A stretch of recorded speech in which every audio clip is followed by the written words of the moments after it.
ఫిబ్రవరి 21వ తారీఖున శ్రీమతి లతా గారి ఆధ్వర్యంలో గిరినార్ మహాయాత్ర వివరాల కోసం సంప్రదించండి. నమస్తే, వెల్కమ్ టు సుమన్ టీవీ. నేను పద్మిని. ప్రస్తుతంతో పాటు ప్రముఖ ఆధ్యాత్మికవేత్త, దత్త ఉపాసకురాలు, శ్రీపాద శ్రీవల్లభ దత్తపీఠం వ్యవస్థాపకురాలు శ్రీమతి లతా దత్త గారు మనతో పాటు ఉన్నారు. మాట్లాడతాం. నమస్తే అక్క. నమస్తే పద్మిని. అక్క, ఐశ్వర్య స్నానం అనేది వింటూ ఉన్నాను అక్క ఈ మధ్య. ఏమిటి ఐశ్వర్య స్నానం? ఐశ్వర్య దీపం తెలుసు కానీ ఐశ్వర్య స్నానం అంటూ ఉంటుందా? ఏంటి అసలు ఇది?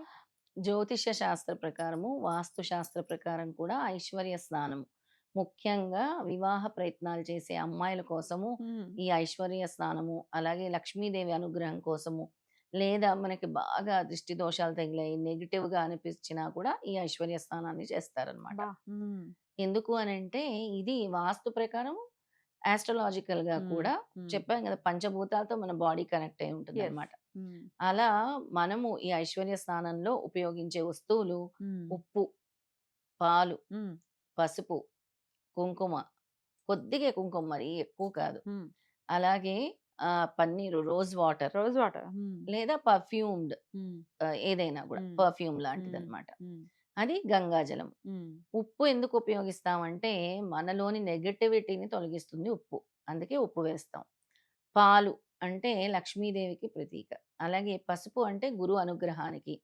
అలాగే శుక్రుడికి ఇష్టమైంది ఏంటి? సువాసనలు, అలాగే సుగంధభరితమైన అందుకే మనము అక్కడ దీన్ని రోజ్ వాటర్ ని వాడుతున్నాము. అలాగే గంగాజలం పవిత్రతని చేకూరుస్తుంది గంగాజలం.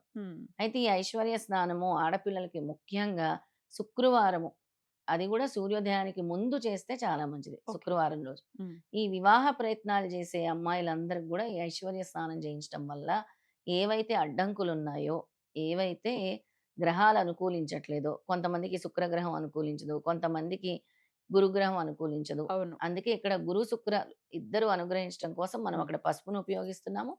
అలాగే రోజ్ వాటర్ ని కూడా మనం ఉపయోగిస్తున్నాం అన్నమాట. అలాగే గురు శుక్రులు అనుగ్రహం ఉంటేనే వివాహం జరుగుతుంది. వాళ్ళు ఆడవాళ్ళకి గాని మగవాళ్ళకి గాని. అయితే ఇది ఆడవాళ్లే చెయ్యాలా అనే క్వశ్చన్ రావచ్చు. లేదు, మగపిల్లలు కూడా ఈ స్నానాన్ని ఆచరించవచ్చు. అంటే ఏంటి, మీరు ఇప్పుడు అన్ని కలిపేసుకుని చేయమంటున్నారా లేకపోతే ఏంటి? అన్ని కొంచెం కొంచెం కలిపేసి మన స్నానం చేసే నీళ్ళల్లో, కొద్దిగా ఉప్పు వేస్తాము. ఇంత ఉప్పు వేయాలి, చిటికెడు ఉప్పు వేయాలి, కొద్దిగా పసుపు వేయాలి, కొద్దిగా కుంకుమ వేయాలి, కొద్దిగా పాలు చుక్కలు వేయాలి, అలాగే పన్నీర్ వేయాలి. తినే పన్నీరు కాదు, రోజ్ వాటర్ లేదా అత్తర్ అంటారు. పిచ్చి పిచ్చి అత్తర్లు కాదు, మంచి అత్తరు వేయాలి. అంటే మనం ఇప్పుడు జవ్వాది లాంటివి అంటున్నాం, జవాది కూడా వేయొచ్చు. ఎసెన్షియల్ ఆయిల్స్ వస్తుంటాది అక్క, వేయొచ్చు. లావెండర్ ఉంటుంది. లక్ష్మీదేవికి ప్రీతికరమైంది జవ్వాది ఎక్కువ.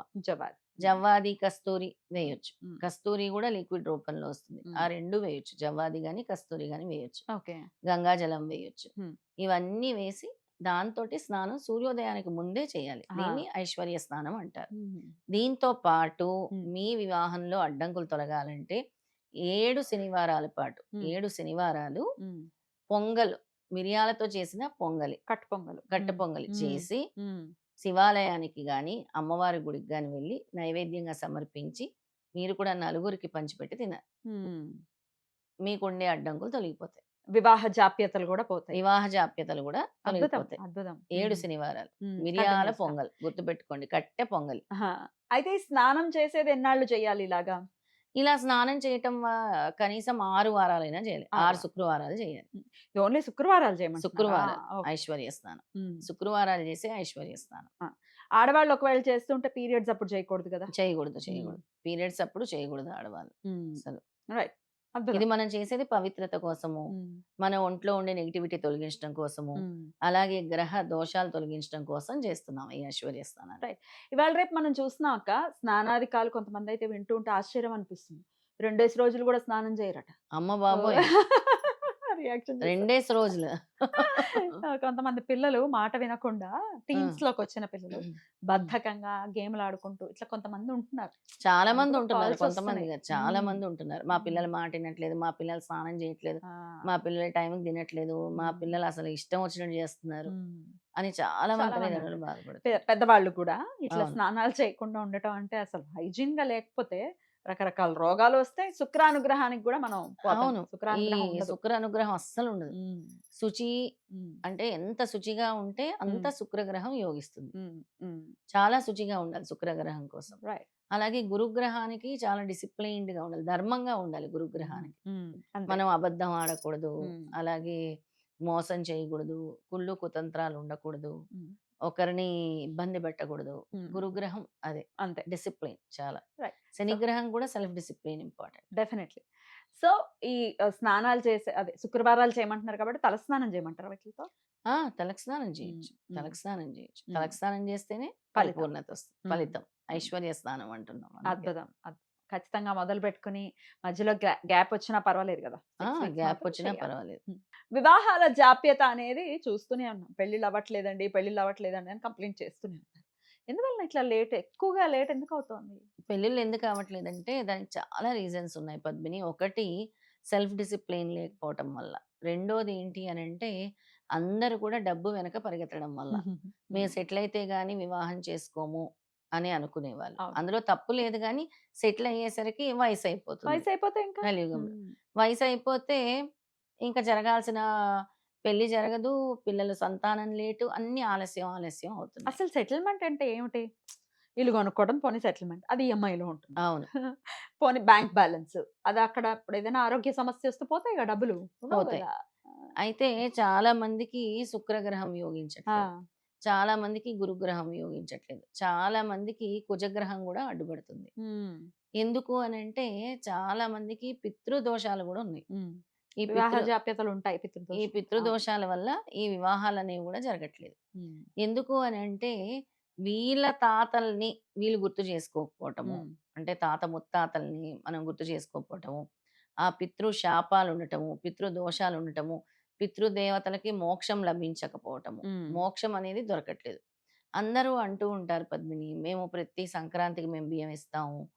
ఆంధ్రాలో సంక్రాంతి పండక్కి ఇస్తారు హ్మ్. బట్టలు, బియ్యము. హ్మ్. అంటే తెలంగా పితృదేవతలకా?